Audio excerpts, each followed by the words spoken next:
आज विशेष रूप से हम लोग उरांव जनजाति के बारे में ऑब्जेक्टिव क्वेश्चन का प्रैक्टिस सेट लगाएंगे। तो चलिए एक एक करके हम लोग शुरू करते हैं। सबसे पहला क्वेश्चन है, उरांव जनजाति की भाषा क्या है? मालतो, खोरठा, कुड़ुक, सादरी। तो इसका आंसर हो जाएगा कुड़ुक, सी।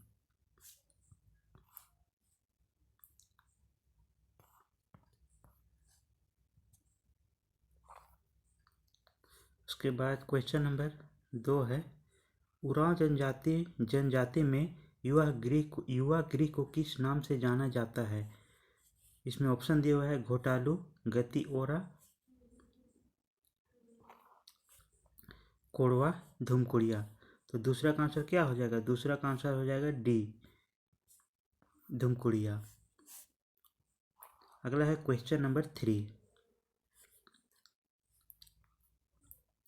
देखिए, झारखंड के किस क्षेत्र में उरांव जनजाति का सर्वाधिक संकेंद्रण पाया जाता है? इसमें ऑप्शन में दिया हुआ है कोल्हान, संथाल परगना, दक्षिणी छोटा नागपुर का पठार।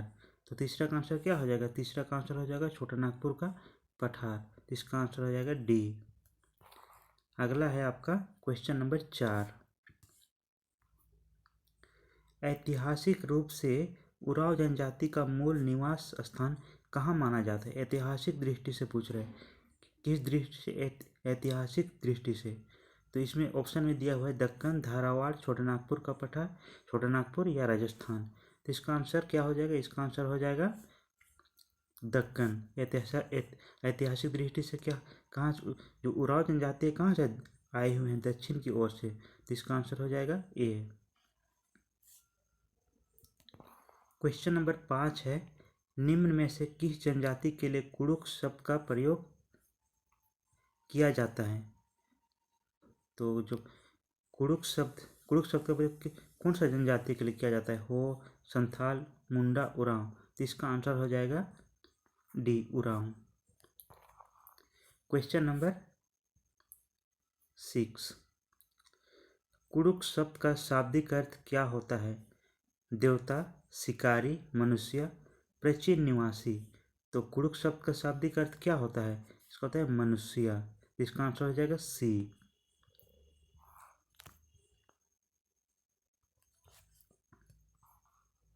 क्वेश्चन नंबर 7, उरांव जनजाति में कितने गोत्र पाए जाते हैं? तो इसका आंसर है 12, 14, 28, 18। तो इसका आंसर क्या हो जाएगा? 70 का हो जाएगा बी, 14 गोत्र पाए जाते हैं उरांव जनजाति में। क्वेश्चन नंबर 8, इसमें कह रहा है क्वेश्चन नंबर 8 में कह रहा है, निम्न में से कौन सा कथन उरांव जनजाति के संबंध में सत्य है? इसमें सत्य को ढूंढना है। क्या बोल रहा है? सत्य कौन सा है? तो देखिए इसमें क्या क्या दिया हुआ है। पहला में दिया हुआ है इस जनजाति में समगोत्रीय विवाह निषिद्ध है। ये तो सही है। इस जनजाति में गोदना प्रथा का विशेष महत्व है। ये भी सही है। उसके बाद इस जनजाति में पुरुषों की तुलना में महिलाओं में गोदना को अधिक महत्व दिया जाता है। तो ये भी, एक मिनट, तो ये भी सही है। तो इसका आंसर क्या हो जाएगा? देख रहे हैं कि ए, बी, सी तीनों सही है। तो क्वेश्चन नंबर 8 का आंसर हो जाएगा डी, उपरोक्त सभी कथन सत्य हैं। क्वेश्चन नंबर 9,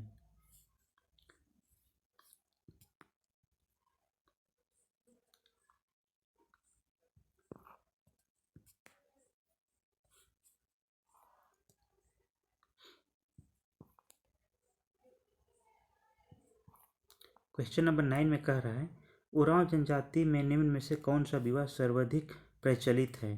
कौन सा विवाह सर्वाधिक प्रचलित है? सेवा विवाह, राक्षस विवाह, आयोजित विवाह या प्रतिज्ञा विवाह? तो इसमें तो 9वां का आंसर हो जाएगा सी, आयोजित विवाह। क्वेश्चन नंबर 10, आयोजित विवाह की क्या विशेषता है? इस क्वेश्चन नंबर 10 में पूछ रहा है आयोजित विवाह की क्या विशेषता है? इसमें ए में दिया हुआ है इसमें वर पक्ष को वधूमूल्य देना पड़ता है, इसमें वधु पक्ष को वर मूल्य देना पड़ता है। विवाह का आयोजन किसी धार्मिक स्थल पर किया जाता है। उपरोक्त में से कोई भी सत्य नहीं है। तो इसमें देखिए क्वेश्चन ऑप्शन बी में जो दिया हुआ है इसमें वधु पक्ष को वर मूल्य देना पड़ता है, और ए में है इसमें वर पक्ष को वधु मूल्य देना पड़ता है।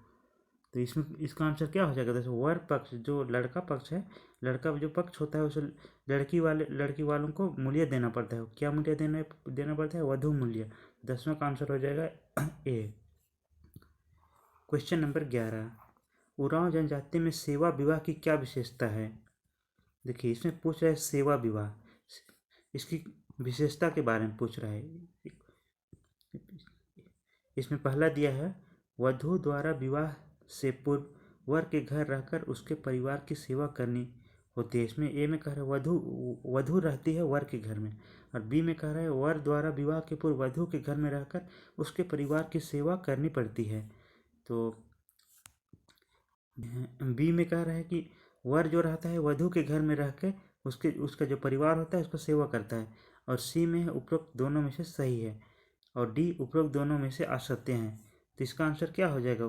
देखिए ऑप्शन नंबर बी में दिया हुआ है वर द्वारा विवाह के पूर्व वधु के घर रहकर उसके परिवार की सेवा करनी पड़ती है। जो वर जो रहता है, जो वधु के माने लड़का जो रहता है, लड़की के घर रहकर उसके परिवार की सेवा करता है। तो इसका आंसर हो जाएगा बी।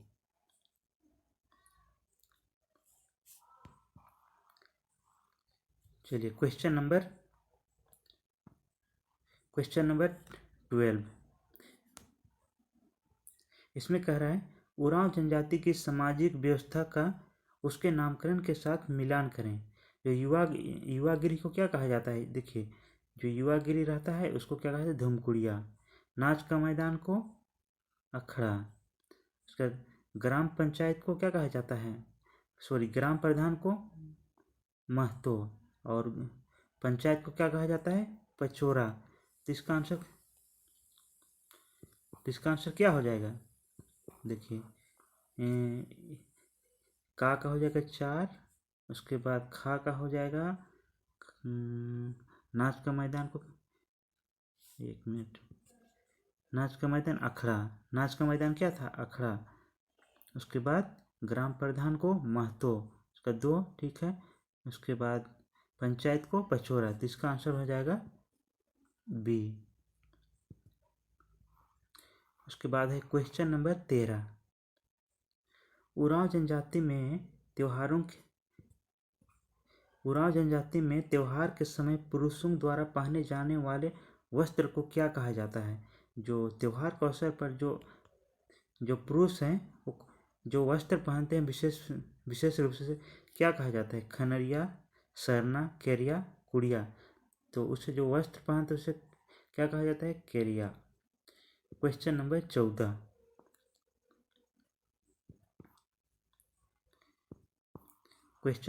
में कह रहा है उरांव जनजातियों में त्योहार के समय महिलाओं द्वारा पहने जाने वाले वस्त्र को क्या जाता है? इससे पहले पूछा था पुरुषों द्वारा, और क्वेश्चन नंबर 14 में पूछा महिलाओं द्वारा।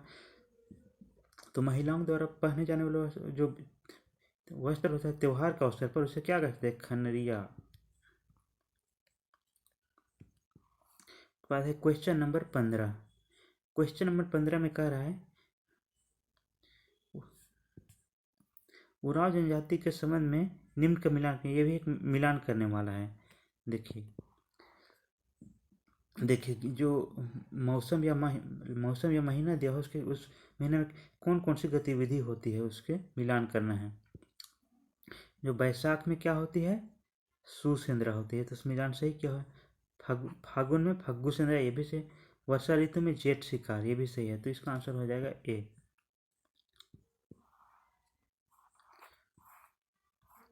उसके बाद क्वेश्चन नंबर 16। क्वेश्चन नंबर 16 में है उरांव जनजाति के नाच के मैदान को क्या कहा जाता है? ये तो आसान क्वेश्चन है।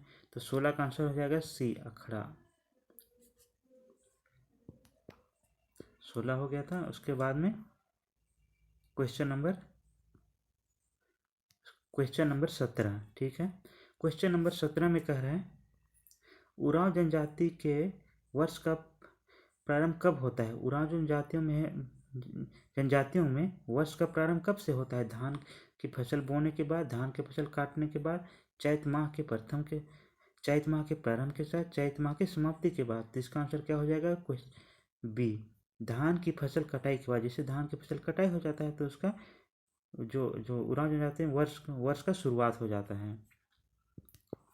क्वेश्चन नंबर 18, झारखंड में किस जनजाति का विकास सर्वाधिक हुआ है? संथाल, मुंडा, उरांव, हो। तो इसका आंसर हो जाएगा क्या? उरांव जनजाति का। क्वेश्चन नंबर 19, उरांव जनजाति के संबंध में निम्न में से कौन सा कथन असत्य है? इसमें जो सत्य है उसे नहीं, जो गलत है उसे ढूंढना है। यह जनजाति अस्थायी कृषक बन गई है, यह तो एकदम सही है। इस जनजाति का प्रमुख भोजन चावल तथा जंगली पंछी है, ये भी सही है। यह जनजाति बंदर का मांस नहीं खाते हैं, ये भी सही है। तो 19 का आंसर क्या हो जाएगा? डी।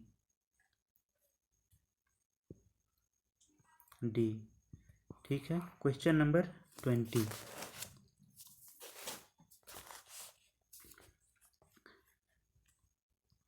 क्वेश्चन नंबर 20 में पूछ रहा है, निम्न में से कौन उरांव जनजाति का प्रमुख देवता है? ऑप्शन में दिया हुआ है धर्मेश, डीहवार, मरंगबुरु, बोंगा। तो इसका आंसर हो जाएगा ए, धर्मेश। क्वेश्चन नंबर 21, उरांव जनजाति में देवता धर्मेश की तुलना निम्न में से किससे की जाती है? पृथ्वी से, आकाश से, सूर्य से, प्राकृतिक से। जो धर्मेश जो है उसका जो तुलना की जाती है किससे की जाती है? सूर्य से। तो क्वेश्चन नंबर 22 ये भी मिलान करने वाली है। देखिए, उरांव जनजाति के निम्न देवी देवताओं के संबंध में मिलान करें। जो इनके जो देवता है उनका नाम दिया हुआ है, तो उसके साथ जो तथ्य हैं उसको मिलान करना है। तो चलिए एक करके देखते हैं। मरंगबुरु, देखिए जो मरंगबुरु है किसे कहा जाता है? यह है पहाड़ का देवता है मरंगबुरु। उसके बाद में ठाकुर देव है, यह ग्राम का देवता है। उसमें डीहवार, ये सीमंत देवता है। उसके में पुरजात्मा, यह है कुल देवता है। तो इसका आंसर क्या हो जाएगा? चलिए देखते हैं। का हो जाएगा आपका, का तीसरा, उसके में ठाकुर देव दूसरा, उसके में डीहवार चौथा, उसका ये। तो इसका आंसर हो जाएगा सी।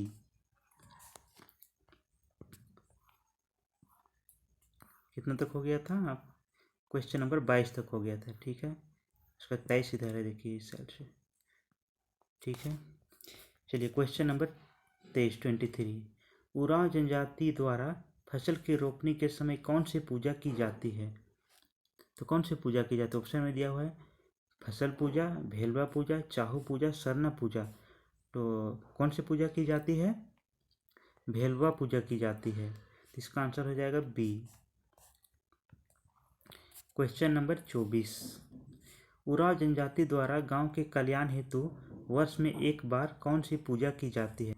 गांव के कल्याण हेतु पूरे वर्ष में एक बार भेलवा पूजा, सरना पूजा, गोरैया पूजा, सहुल पूजा। तो 24 का आंसर हो जाएगा सी, गोरैया पूजा की जाती है, जो प्रत्येक साल में एक ही बार की जाती है। और किस लिए की जाती है? गांव के कल्याण हेतु। तो चलिए आगे हम बढ़ते हैं। क्वेश्चन नंबर 25 में, उरांव जनजाति में गांव के धार्मिक प्रधान को क्या कहा जाता है? जो गांव का जो धार्मिक प्रधान होता है उसे क्या कहा जाता है? ठाकुर, पहान, माझी, पुजार। तो इसे क्या कहा जाता है? इसे कहा जाता है पहान। क्वेश्चन नंबर 26, उरांव जनजाति में गांव के धार्मिक प्रधान का सहयोगी, इसमें सहयोगी के बारे में लिख रहे हैं। तो सहयोगी कौन होता है? पहान, नायके, जागर, पुजार। तो 26 का आंसर हो जाएगा डी, पुजार। क्वेश्चन नंबर 27, उरांव जनजाति का मुख्य पूजा स्थल क्या कहलाता है? अखाड़ा, मंदिर, सरना, शासन। तो क्या कहलाता है? ये सरना कहलाता है। तो 27 का आंसर हो जाएगा सी। क्वेश्चन नंबर 28, उरांव जनजाति के पूर्वजों की जो आत्मा के निवास स्थान को क्या कहा जाता है? शासन, सिंगरा, हाट, किली। जो उसे क्या कहा जाता है? शासन कहा जाता है। तो इसका आंसर हो जाएगा ए। Question number 29। उराव जनजाति के संबंध में निम्न में से कौन सा कथन असत्य है? किसे ढूंढना है? असत्य, जो गलत है उसे। पहला ऑप्शन में दिया हुआ है उराव जनजाति तांत्रिक एवं जादुई विद्या में विश्वास करते हैं, तो एकदम सही है। उराव जनजाति में शवों को सामान्यतः दाह संस्कार किया जाता है, ये भी सही है। उसके बाद ईसाई उराव के शवों को अनिवार्यतः दफनाया जाता है, ये भी सही है। तो इसका आंसर क्या हो जाएगा? देखिए, पहला भी ए भी सही है, बी भी सही है, सी भी सही है। तो इसका आंसर हो जाएगा डी। तो कितना तक हो गया? तो 29 तक। 30 इधर है, आगे बढ़ते हैं हम। चलिए क्वेश्चन नंबर 30। धुमकुड़िया के संबंध में निम्न कथनों पर विचार करें। कथन दिया हुआ है, उस पर विचार करना है और आगे का आंसर देना है। धुमकुड़िया उरांव जनजातियों का युवा गृह है, यह तो सही है। इसमें केवल युवकों को जनजातीय रीति रिवाज एवं परंपराओं का प्रशिक्षण दिया जाता है, ये भी सही है। इसमें 10 से 12 वर्ष का आयु प्रवेश दिया जाता है, ये भी सही है। तो 30 का आंसर कौन सा हो जाएगा? तो 30 का आंसर हो जाएगा, एक मिनट इसमें देखिए, इसमें केवल युवकों को जनजातीय रीति रिवाज एवं परंपराओं का प्रशिक्षण दे। केवल युवकों को इसमें बोल रहा है कि केवल युवकों को, ये गलत है। देखिए, युवक और युवती दोनों को प्रशिक्षण दिया जाता है। ऐसा नहीं कि केवल जो लड़के हैं ये लड़के उन्हें दिया जाता है, बल्कि लड़कियों को भी दिया जाता है। तो जो दूसरा जो कथन दिया हुआ है यह गलत है, एक मिस्टेक हो जा रहा था, ये गलत है। तो 30 का आंसर हो जाएगा, कौन सा हो जाएगा? बी। केवल 1 और 3 सही है। चलिए ठीक है। क्वेश्चन नंबर 31, ठीक है। धुमकुड़िया में सामान्यतः किस पर्व के समय प्रवेश दिया जाता है? कर्मा, सरहुल, देव उठान, बहुरा। जो धुमकुड़िया में क्या होता है कि जैसे कोई एक विशेष पर्व आता है, उसी के दौरान जो नई जो युवक युवतियाँ होती हैं उन्हें प्रवेश दिया जाता है। लगभग वे 10-12 उम्र के होते हैं, उसी टाइम उन्हें प्रवेश दिया जाता है। तो कौन सा त्यौहार के बाद में? तो इसका आंसर हो जाएगा बी, सरहुल त्यौहार के बाद में। Question number 32। धुमकुड़िया नामक संस्था में युवकों हेतु निम्न में से किसका प्रबंध होता है? कुड़िया एड़पा, चौक एड़पा, धांगर एड़पा, पेल एड़पा। तो इसका आंसर क्या हो जाएगा? जोंक एड़पा का। धुमकुड़िया नामक संस्था में युवकों हेतु निम्न में से किसका प्रबंधन होता है? जोंक एड़पा का प्रबंधन होता है। इसका आंसर क्या हो जाएगा? बी।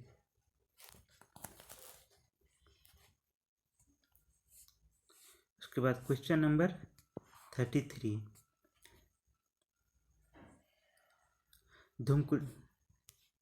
धुमकुड़िया नामक संस्था में युवतियों हेतु निम्न में से किसका प्रबंधन किया जाता है? युवतियों हेतु, एक मिनट, इससे ऊपर क्या पूछा था? युवकों हेतु। इसमें पूछा था युवकों हेतु और इसमें पूछ रहा है युवतियों हेतु। तो युवकों के लिए तो जोंक एड़पा और जो युवतियां हैं उनके लिए क्या होता है? पेल एड़पा। तो इसका आंसर हो जाएगा डी। Question number 34। धुमकुड़िया नामक संस्था में जोंक एड़पा के मुखिया को क्या कहा जाता है? जो जोंक एड़पा होता है उसका मुखिया को क्या कहा जाता है? उसे कहा जाता है धांगर कहा जाता है। तो जोंक एड़पा का जो मुखिया होता है उसे धांगर कहा जाता है। उसके बाद आगे क्वेश्चन नंबर 35 है। धुमकुड़िया नामक संस्था पर युवतियों की देखभाल, जो उसमें जो युवतियां हैं उनकी देखभाल करने वाली महिला को क्या कहा जाता है? उसे कहा जाता है बड़की धांगरीन। तो इसका बड़की धांग किस में दिया हुआ है? ए। तो इसका आंसर हो जाएगा, एक मिनट, तो इसका आंसर हो जाएगा ए, बड़की धांगरीन। तो दोस्तों, आज हम लोग जो पाठ जनजातियों का जो ऑब्जेक्टिव क्वेश्चन का जो सीरीज चला रहे हैं, इसका पार्ट 3 है। तो आज हम लोग वीडियो को यहीं तक रहने देते हैं, फिर कल कोई जनजाति के बारे में फिर ऑब्जेक्टिव क्वेश्चन को आगे बढ़ाएंगे। इस प्रकार हम धीरे धीरे करके जो झारखंड की जनजातियाँ, जो 32 जनजातियाँ हैं, उनके जो ऑब्जेक्टिव क्वेश्चन है उसे एक एक करके देखेंगे। तो दोस्तों थैंक यू। अगर आप लोगों को अच्छा लगे और ये वीडियो आप लोगों को हेल्पफुल हो रही है तो कृपया सब्सक्राइब तथा शेयर करने की कृपा करें। धन्यवाद।